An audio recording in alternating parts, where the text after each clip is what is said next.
Good morning. Good morning and welcome to Media Pulse. This is our 25th episode now. All right. We have come a long way. Yes. Well, there is this old saying, old soldiers never die. They just fade away. And this saying seems applicable to some extent anyway in Thai politics. Because in Thai politics, the old soldiers not only do not step aside easily, they also refuse to fade away.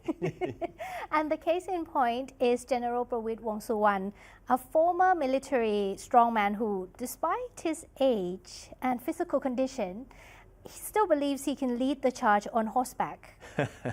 No, General Prawit is 80 years old now, and he shows no sign that he is going to step aside for a new party leader to take over.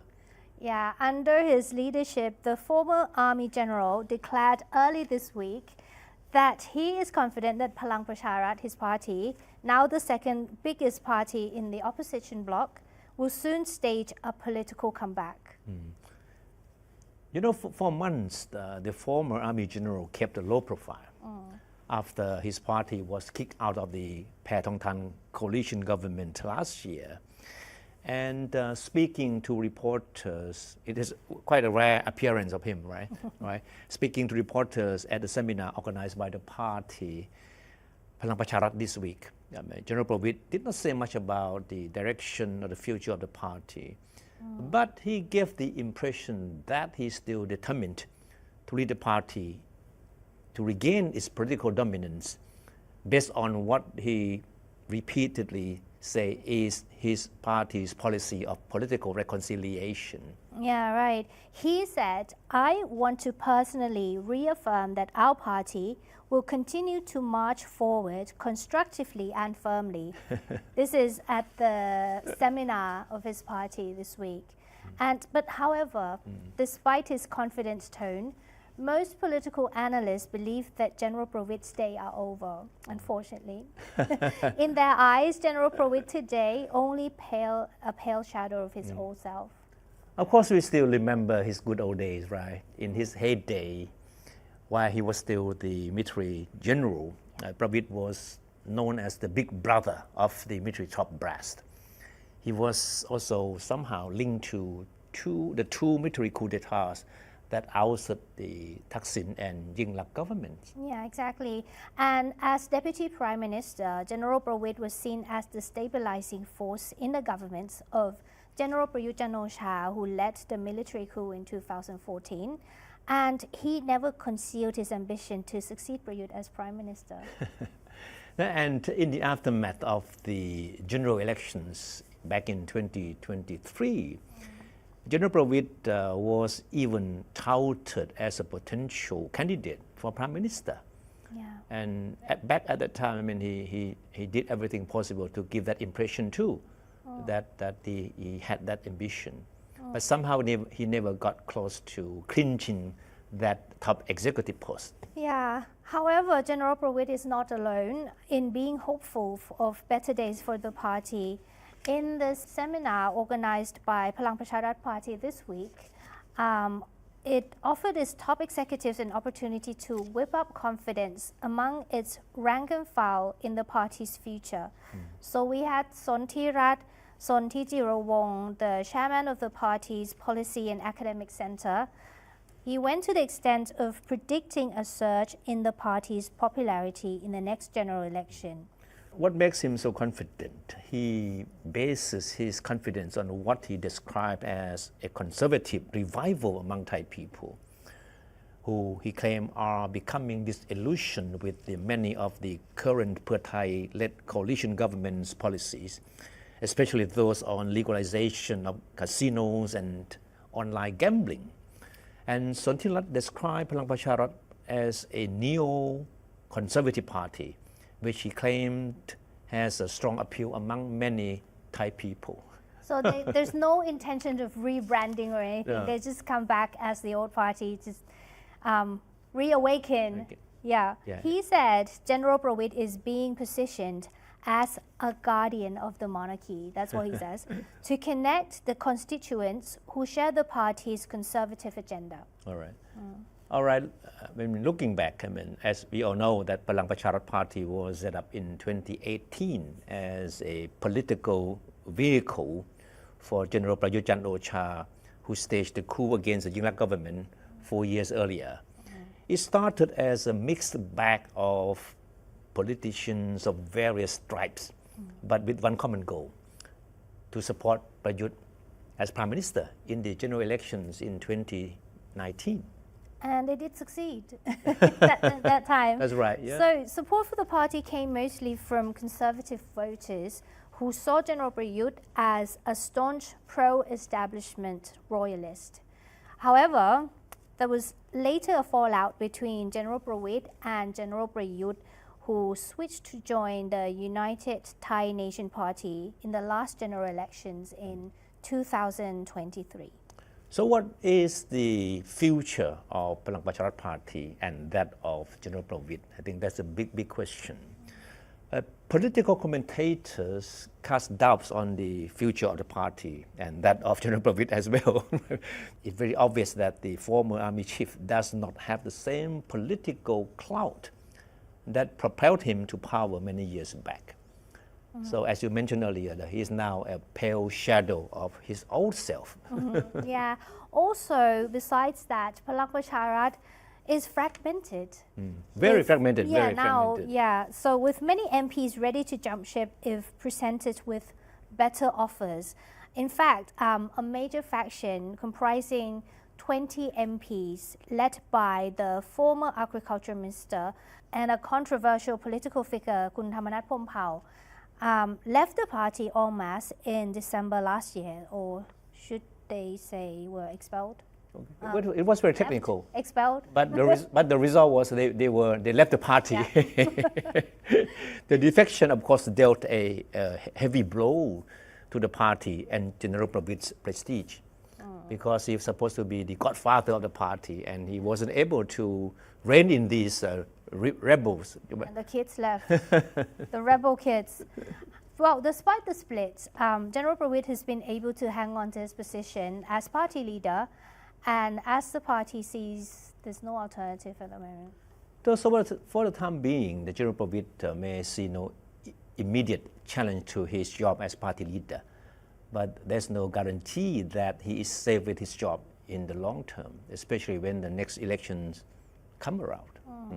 If things go according to schedule, the next general elections will take place sometime in 2027. And the most political commentators believe that General Prawit is probably the best choice to hold the fort for the time being for Palang Pracharath.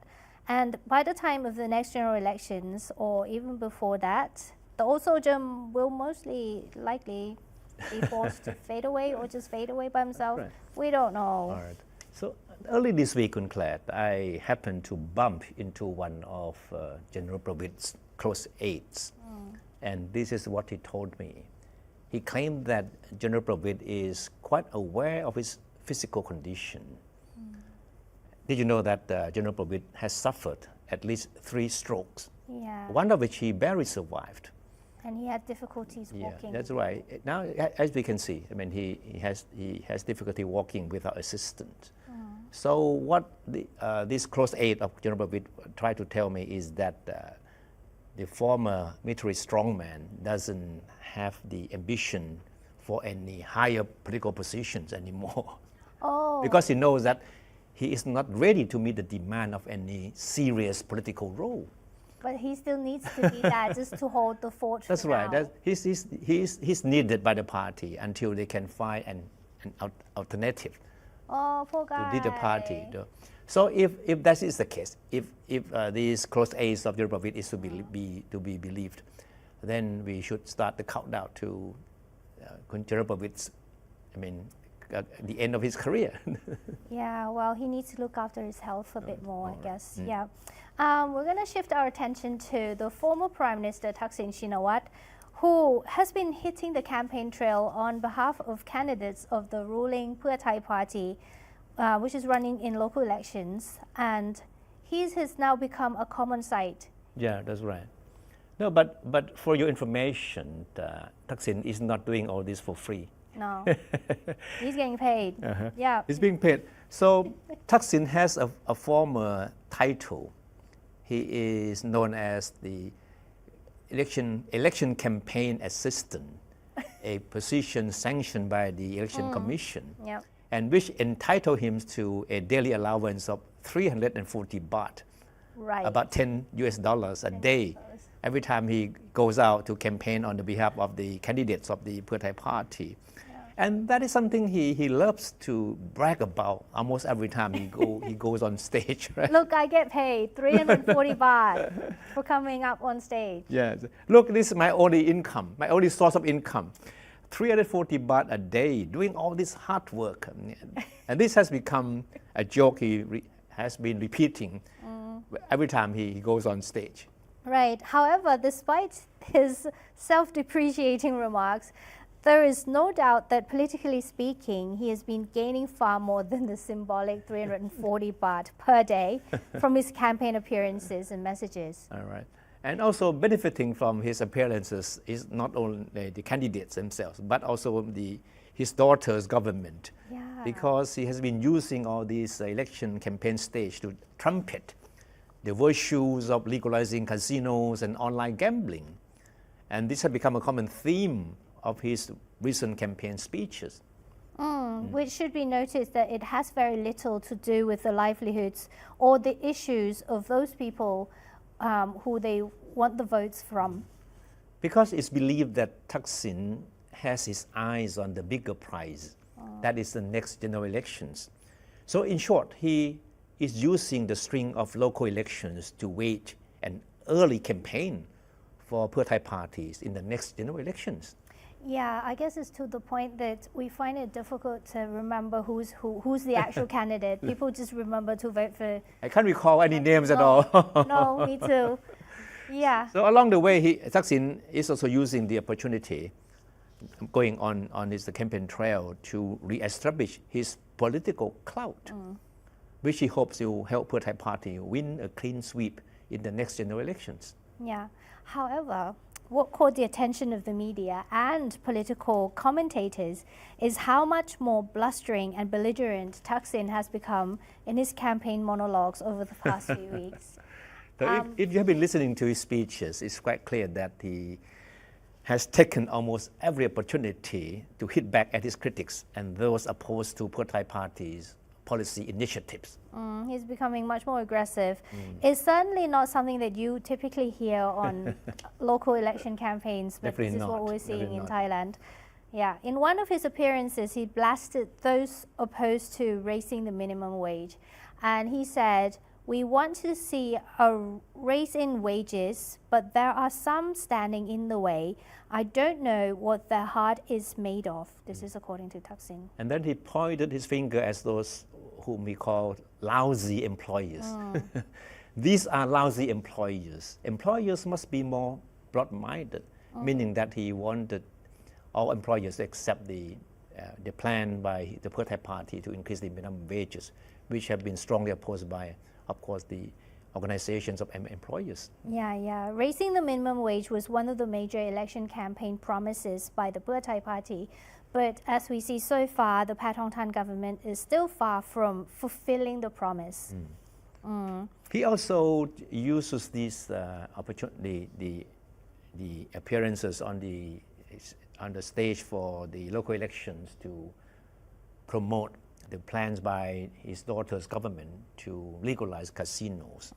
And he labeled the opponents of the legalization of the casino as hypocrites. Yeah, there's an appearance, then he referred to his critics as dogs as well. Wow. So he said, "I don't care about all the dogs barking and howling at me."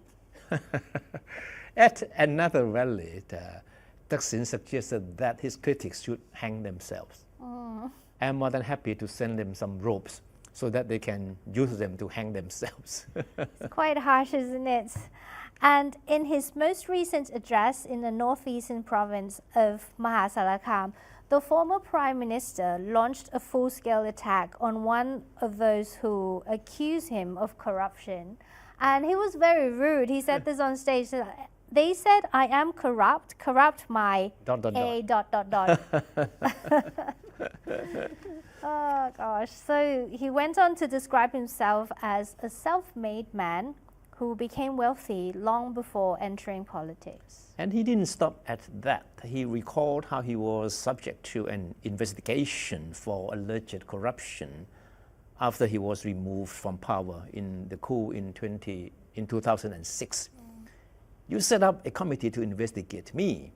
I was already a wealthy man while you were still living on your father's allowances. That's what he said. And he mentioned no names. No. But his diatribe, quickly went viral on the social media.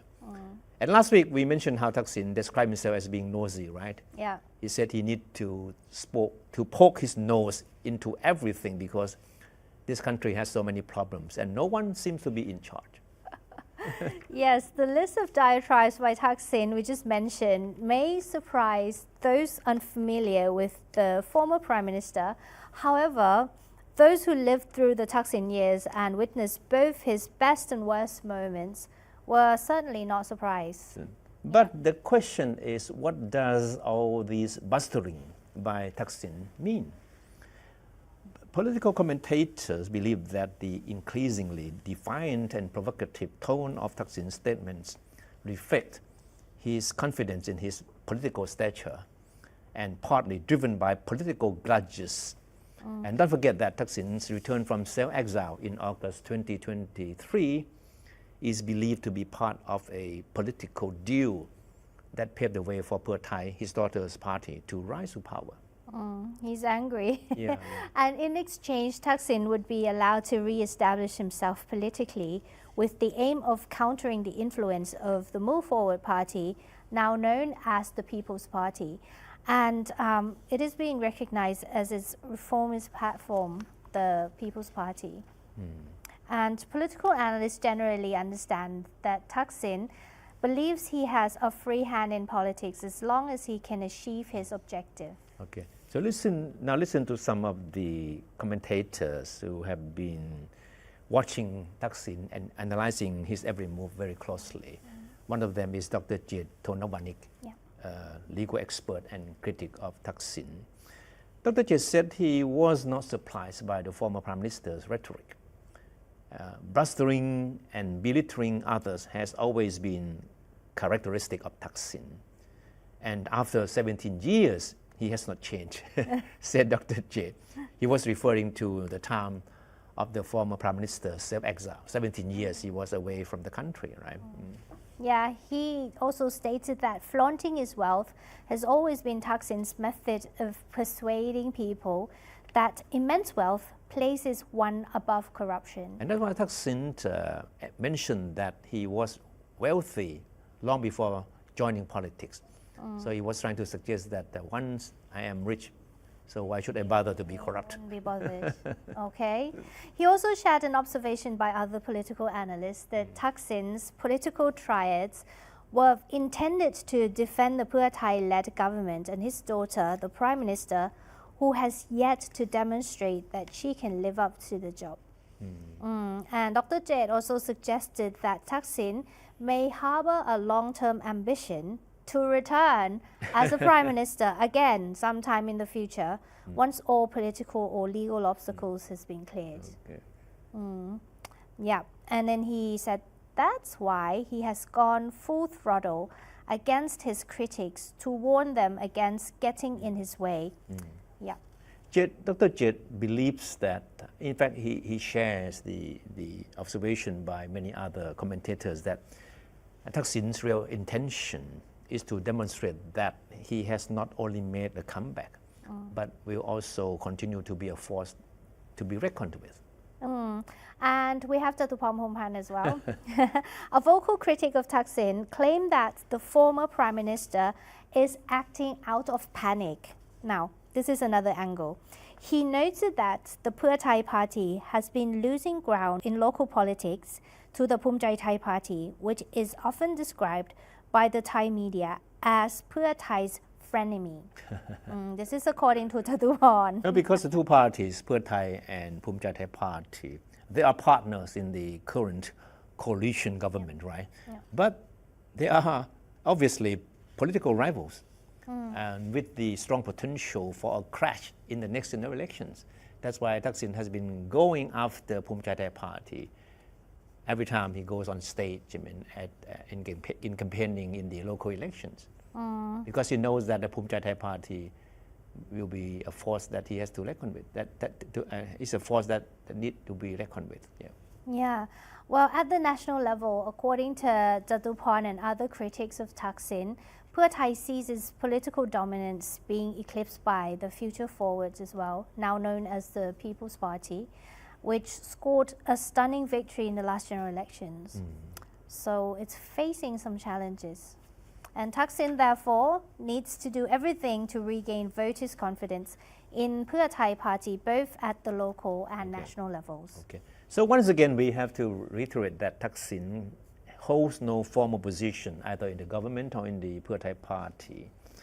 And ever since receiving a royal pardon last year, Thaksin has openly positioned himself as the de facto leader of the party, and often overshadowing his daughter, the Prime Minister. But it doesn't look like anyone in the Pheu Thai Party or in the government has any issue with what Thaksin is doing. Because for Pheu Thai Party, Thaksin appears to be the only hope for restoring the party's former glory. So that means that Thaksin, either formally or informally, will be leading the charge for Pheu Thai Party into the next general elections. Yeah, You can be sure of that. way. Yeah. And speaking of Thaksin, we can also call him a unifying figure in a way. Come on. Because he was once seen as the most divisive figure in Thailand. Yes. And now you're calling him a unifier. A unifying figure, because this week, scores of his old friends and foe joined hands in demonstrating their discontents against what they called preferential treatment that Thaksin received. Particularly, we're talking about the 14th floor scandal. So as we all know, back in August 2023, Thaksin returned to Thailand after 17 years of self-exile, but he spent time serving his sentence in a VIP suite of the 14th floor of the Police General Hospital instead of the prison. But that is only just one of the many issues, one of the many grudges against him. There are several other issues that have been raised by these anti-Thaksin's protesters, including the government's plan to legalize casinos and online gambling. Yes, exactly. And of course, the so-called MOU 44 issue, right? The things about the demarcation or joint exploitation of marine resources between Thailand and Cambodia in the Gulf of Thailand. Yeah. So this week, they went to the government house well equipped with Thai flags and clapper toys, which brings back memories. It resembles the atmosphere of the yellow shirt protest back in 2005, I guess. It's just that this time, the red shirts, the former red shirt supporters were also there. Okay, those of different colors. Yeah, they're all there. Are now converging against Thaksin. That's why we say he's a unifying figure. So so Thaksin has been quite successful to some extent, right?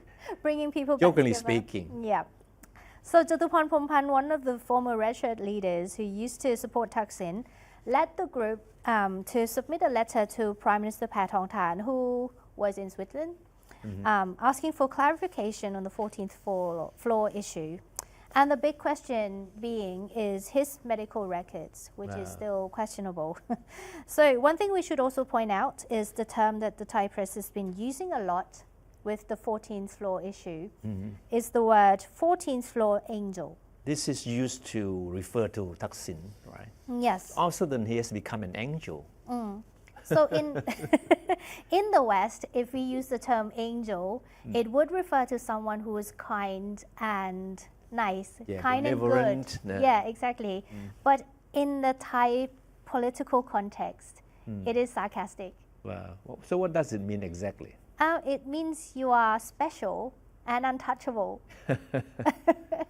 I think my sense is that the Thai media used the term, the word angel, to refer to Thaksin simply because he has been acting like one Yeah. Someone who is above the law, someone who is untouchable. Right? Yeah. Jatuporn also used that term, so I'm not sure if the media picked that up from Jatuporn or the other way around. But however, for Thaksin, there is one more pressing concern than these protesters. So on Monday, this Monday, 27th January, is the due date for the Supreme Court decision on whether or not to consider the 14th floor case. This is, I guess, it's the third time now that somebody's submitted a case to the court. Yep. And if you ask Thaksin about these demonstrators, he seems unperturbed. Yeah. And then he doesn't really care much about what is going on the streets.